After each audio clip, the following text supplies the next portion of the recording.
Hello மக்களே, இன்றைக்கி என்ன பண்ண போகிறோன்னா சூப்பரான பஞ்சாபி சமோசா எப்படி செய்ய போகுதுன்னு பார்க்க போகிறோம். ஸோ ஃபஸ்ட்டு இதுக்காக நான் என்னென்ன எடுத்துச்சுன்னு பார்ப்போம். ஃபஸ்ட்டு ஒரு 300 கிராம் பொட்டேட்டோ வந்துட்டு நல்லா குக் பண்ணி வச்சுருக்கேன், நல்லா மசிகிற கன்சிஸ்டன்சிக்கு. ஸோ இதுக்கப்புறம் இதுக்கு என்னென்ன மசாலான்றதை பார்ப்போம். ஃபஸ்ட்டு பார்த்தீங்கன்னா இதுக்கு ஒரு 1/4 ஸ்பூன் அளவுக்கு மஞ்சள் தூள் வச்சுருக்கேன், ஒரு 1/2 ஸ்பூன் அளவுக்கு மல்லித்தூள், ஒரு 1/2 ஸ்பூன் அளவுக்கு மிளகாய்த்தூள், ப்ளஸ் ஒரு 1/2 ஸ்பூன் அளவுக்கு கரம் மசாலா வச்சுருக்கேன். ஸோ இது இல்லாத ஒரு 1/2 ஸ்பூன் அளவுக்கு ஜீரகம் வச்சுருக்கேன். ஜீரக பவுடர் ஜீரகமாக யூஸ் பண்ணினாலும் சரி, நீங்கள் ஜீரக பொடி பண்ணி யூஸ் பண்ணினாலும் சரி. ஸோ எது வேணால் எப்படி வேணால் யூஸ் பண்ணலாம், அது உங்களோட சாய்ஸு. என்னோட ப்ரிஃபரன்ஸ் வந்துட்டு மேக்ஸிமம் ஜீரக பவுடர் தான், ஏன்னா அதுதான் நல்லாயிருக்கும்.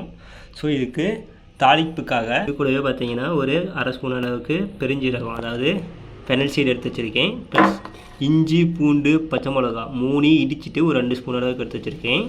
அது கூடவே பார்த்தீங்கன்னா ஒரு கைப்பிடி அளவுக்கு மல்லி எடுத்து வச்சுருக்கேன். ப்ளஸ் இது கூடவே ஒரு மீடியம் சைஸ் ஆனியனை ஃபைனாக சாப் பண்ணி வச்சுருக்கேன். ஸோ இதுதான் இதுக்கு மொத்த இன்க்ரீடியண்ட்டு. ஸோ சமோசானாலே நமக்கு தெரியும், மேலே அவுட்டர் வந்துட்டு மைதாவில் ரெடி பண்ண போகிறேன்னு. ஸோ அது ரெடி பண்ணுறதுக்காக நான் ஒரு 300 கிராம் அளவுக்கு மைதா எடுத்து வச்சுருக்கேன். ப்ளஸ் இது பார்த்திங்கன்னா வந்துட்டு ஒரு 15 சமோசா சாலிடாக செய்யலாம். ப்ளஸ் இது கூடவே அதுக்கு தேவையான அளவுக்கு சால்ட்டு, ப்ளஸ் சால்ட் பார்த்திங்கன்னா 300 கிராமுக்கு ஒரு 4 கிராம் அளவுக்கு போட்டிங்கன்னா கரெக்டாக இருக்கும்.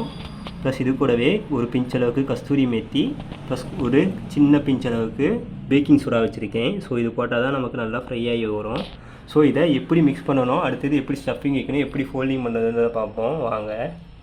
ஸோ இப்போ மேலே அவுட்டர் லேயர் ரெடி பண்ணுறதுக்காக இந்த மாதிரி ஃபஸ்ட்டு ஒரு பெரிய பவுல் எடுத்துப்போம். ஃபஸ்ட்டு இதில் ஒரு 150 mlக்கு வாட்டர் விட்டுப்போம், ஏன்னா 100 ml 300 mlக்கு 150 ml வாட்டர் வந்து கரெக்டாக இருக்கும். ஸோ இந்த மாதிரி வாட்டர் ஆட் பண்ணிவிட்டு நம்ம எடுத்து வச்சுருக்க சால்ட்டும் ப்ளஸ் அந்த பேக்கிங் சோடையும் போட்டு லைட்டாக மிக்ஸ் பண்ணிப்போம். ஸோ இதை ஃபஸ்ட்டு நல்லா மிக்ஸ் பண்ணிவிட்டு சால்ட்டை மட்டும் இதில் கொஞ்சம் கூட இருக்க மாதிரி கையில் வச்சு செக் பண்ணிக்குவாங்க. இன்கேஸ் உங்களுக்கு சால்ட்டு பத்தலை அப்படின்னு தெரிஞ்சால் அப்போ எகைன் சால்ட் ஆட் பண்ணிக்கலாம்.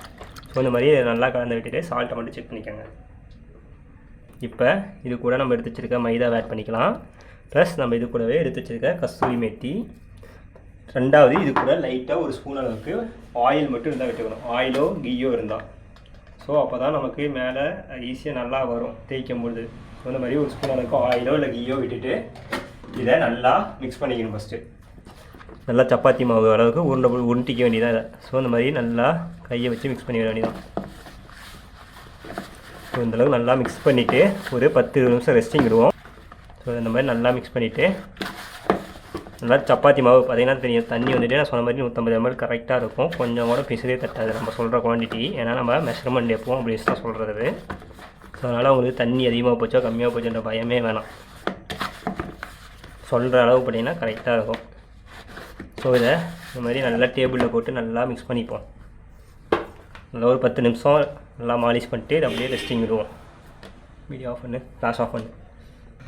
ஸோ பார்த்திங்கன்னா தெரியும், நல்லா 10 நிமிஷம் நல்லா மாலிஷ் பண்ணியாச்சு. ஸோ இது என்ன பண்ண போகிறோம், இனி இதை நம்ம இந்த மாதிரி நல்லா உருண்டை பிடிச்சி வச்சுட்டு ஒரு ஈரத்துணி இருந்தாலோ ஏதாவது இருந்தாலோ அப்போ எதுவும் இல்லைனாலும் பிரச்சனை கிடையாது, இந்த மாதிரி பவுலை போட்டு ஒரு 10 நிமிஷம் ரெஸ்டிங் விடுவோம். ஸோ இந்த கேப்பில் ஸ்டஃபிங் எப்படி ரெடி பண்ணுறது பார்ப்போம் வாங்க.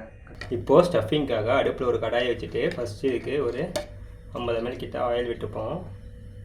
ஸோ ஒன்ஸ் இந்த ஆயில் வந்துட்டு நல்லா ஹீட் ஆகட்டும். கட் பண்ணு. ஸோ பார்த்திங்கன்னா ஆயில் வந்துட்டு ஹீட் ஆகிடுச்சு. ஸோ ஃபஸ்ட்டு நம்ம எடுத்து வச்சுருக்க சோம்பு வந்துட்டு போட்டு இதை லைட்டாக பொடிய விடுவோம். ஸோ ஒன்ஸ் இந்த சோம்பு எடுத்ததுக்கப்புறம் நம்ம எடுத்து இடித்து வச்சுருக்க இஞ்சி பூண்டு பச்சை மிளகாய் 2 ஸ்பூன் வச்சுருக்கல, ஸோ இதை போட்டுட்டு ஃபஸ்ட்டு இதை நல்லா பச்சை வாசனை போகிற மாதிரி நல்லா மிக்ஸ் பண்ணிப்போம். ஸோ இதை நல்லா பச்சை வாசனை போகிற மாதிரி நல்லா மிக்ஸ் பண்ணிக்கலாம் ஃபஸ்ட்டு.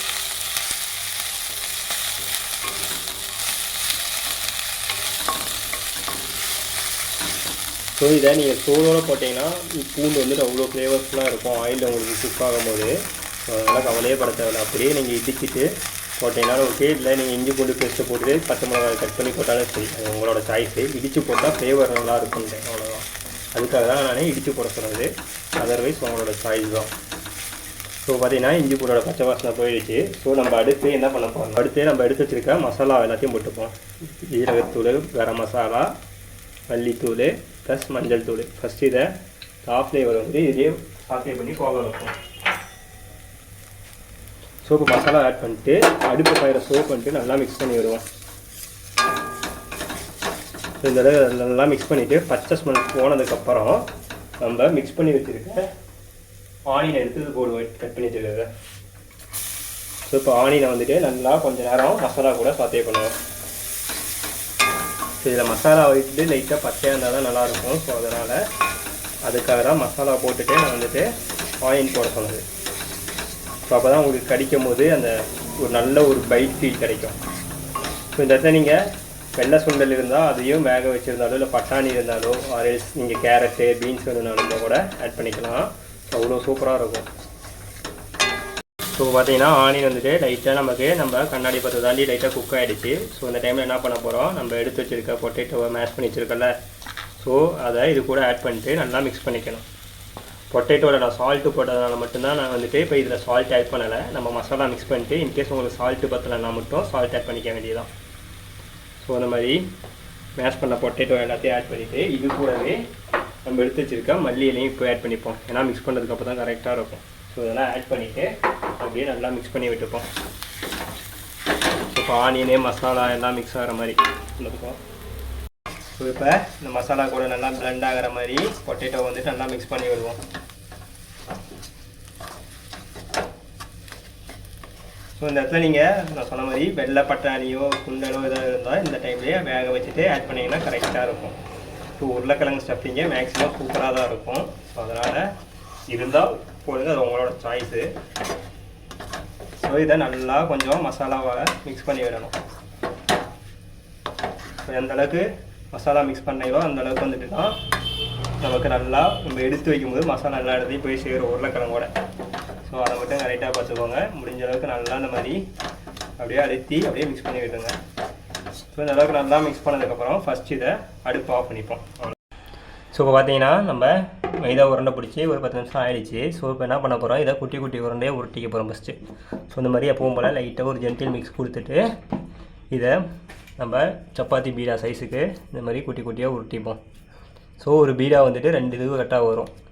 ஸோ நம்ம உருண்டை பிடிச்ச மைதாவை இந்த மாதிரி வச்சு அழுத்தி விட்டுட்டு நம்ம சப்பாத்தி உருட்டுற மாதிரி உருட்டணும். பட் சப்பாத்தி மாதிரியே கிடையாது. ஸோ இந்த மாதிரி கொஞ்சம் லென்த்தியாக உருட்டிக்கணும். ஸோ இந்த மாதிரி லென்த்தியாக உருட்டணும். ஏன்னா அப்போ தான் நம்ம ஃபோல்ட் பண்ணும்போது கரெக்டாக வரும்.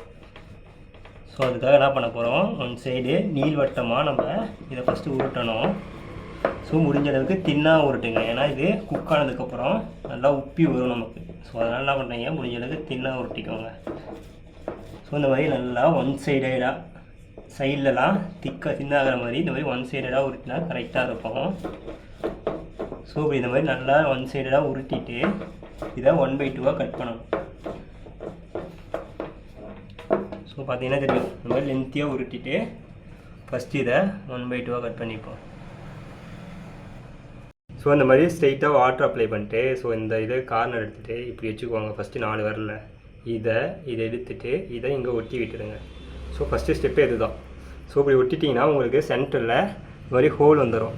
ஸோ நம்ம இப்போ என்ன பண்ண போகிறோம், ஸோ இந்த மாதிரி கட் பண்ணதை எடுத்துகிட்டு ஆஃப் மூணு சர்க்கிள் கட் பண்ண எடுத்துகிட்டு ஃபஸ்ட்டு இந்த மாதிரி ஆயில் அப்ளை பண்ணி வாட்டர் அப்ளை பண்ணிக்கோங்க.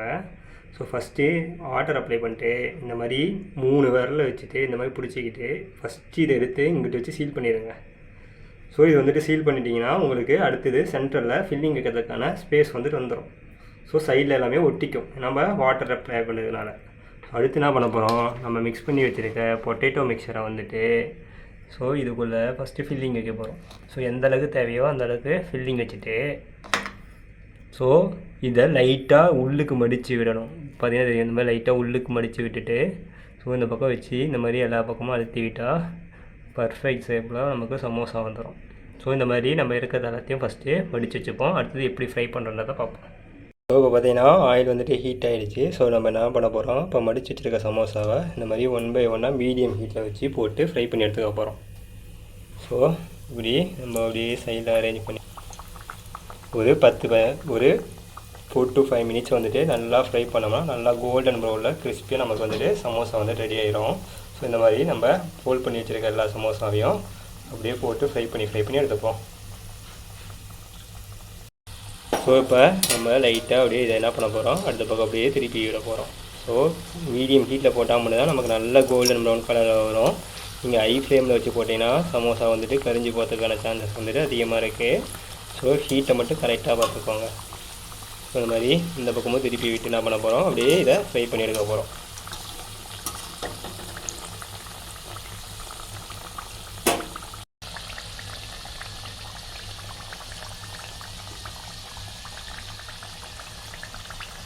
ஸோ பார்த்தீங்கன்னா நம்மளோட சமோசா வந்துட்டு நல்லா ஃப்ரை ஆகிடுச்சு. ஸோ இப்போ என்ன பண்ண போகிறோம், இதை ஆயிலேருந்து அப்படியே ஸ்ட்ரெயின் பண்ணி ரிமூவ் பண்ணிக்க போகிறோம்.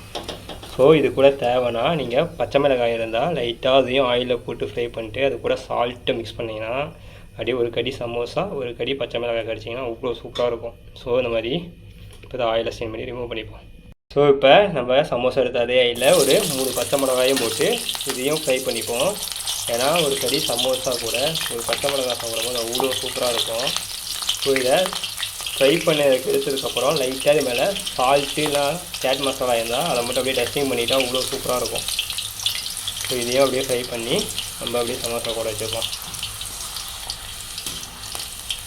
ஸோ இந்த மாதிரி லைட்டாக ஃப்ரை ஆகினா போதும். ஸோ இதை இப்போ ஆயிலேருந்து ரிமூவ் பண்ணிக்குவோம். ஸோ அவ்வளோதான் மக்கள். இப்போ பார்த்தீங்கன்னா வீட்டிலே செஞ்ச நம்மளோட பஞ்சாபி சமோசா வந்து ரெடி ஆகிடுச்சு. ஸோ கண்டிப்பாக ட்ரை பண்ணி பாருங்கள், கண்டிப்பாக சூப்பராக இருக்கும். ஸோ ரெசிபி பிடிச்சதுன்னா மறக்காமல் லைக் பண்ணுங்கள், ஷேர் பண்ணுங்கள், கமெண்ட் பண்ணுங்கள். அதேமாரி புதுசாக சேனலுக்கு வந்தால் மறக்காமல் சப்ஸ்கிரைப் பண்ணுங்கள். தேங்க்யூ ஸோ மச் ஃபார் வாட்சிங் மை வீடியோஸ்.